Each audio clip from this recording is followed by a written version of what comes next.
అన్ని సక్రమంగా కుదిరితే వచ్చే ఏడాది ఏప్రిల్ నుంచి నిరుద్యోగులు నెల 3,116 రూపాయల నిరుద్యోగ భృతిగా అందుకున్నారు. ఇందుకు తెలంగాణ రాష్ట్ర ప్రభుత్వం విధి విధానాల రూపకల్పనలో బిజీగా ఉంది. అయితే ఈ భృతి ఎవరికి ఇవ్వాలి, ఎంతమందికి ఇవ్వాలన్న అంశంపై నిబంధనలు పకడ్బందీగా రూపొందించనున్నారు. అలాగే ప్రభుత్వానికి ఈ పథకం భారం కాకుండా కూడా అధికారులు కసరత్తు చేస్తున్నట్లు సమాచారం.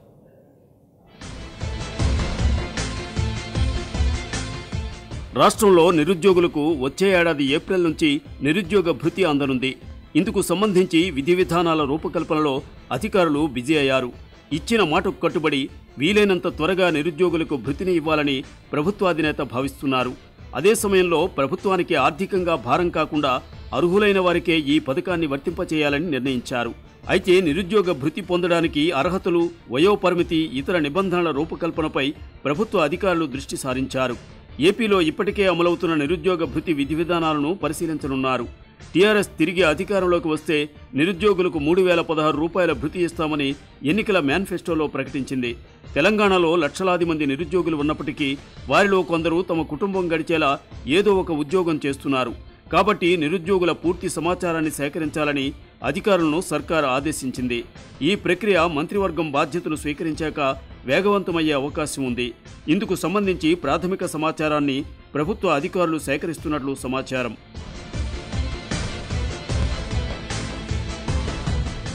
తెలంగాణ సర్కారు అందించే నిరుద్యోగ భృతి పొందాలంటే తప్పనిసరిగా ఏదైనా డిగ్రీ చదివి ఉండాలి. వారి వయసు 35 ఏళ్లు నిండి ఉండాలి. వారు ఎలాంటి ప్రభుత్వ, ప్రైవేట్ ఉద్యోగం చేయరాదు. ప్రభుత్వంలో ఏ శాఖలో కాంట్రాక్ట్, అవుట్సోర్సింగ్ ఉద్యోగం చేయరాదు. నిరుద్యోగి కుటుంబానికి 3 ఎకరాలకు మించి వ్యవసాయ భూమి ఉండకూడదు. ఎటువంటి వ్యాపారం కూడా చేయకూడదు. వాటితో పాటు నిరుద్యోగి కుటుంబంలోని వారు ఇంతకుముందు ప్రభుత్వం నుంచి ఎలాంటి ఆర్థిక సాయం పొంది ఉండకూడదు.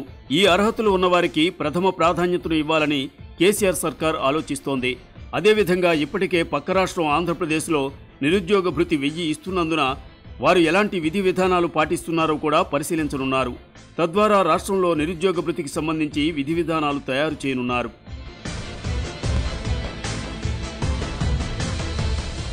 తెలంగాణ పబ్లిక్ సర్వీస్ కమిషన్ వెబ్సైట్లో ఉద్యోగాల కోసం సుమారు 24,54,000 మంది ఉద్యోగాల కోసం వన్ టైం రిజిస్ట్రేషన్ చేసుకున్నారు.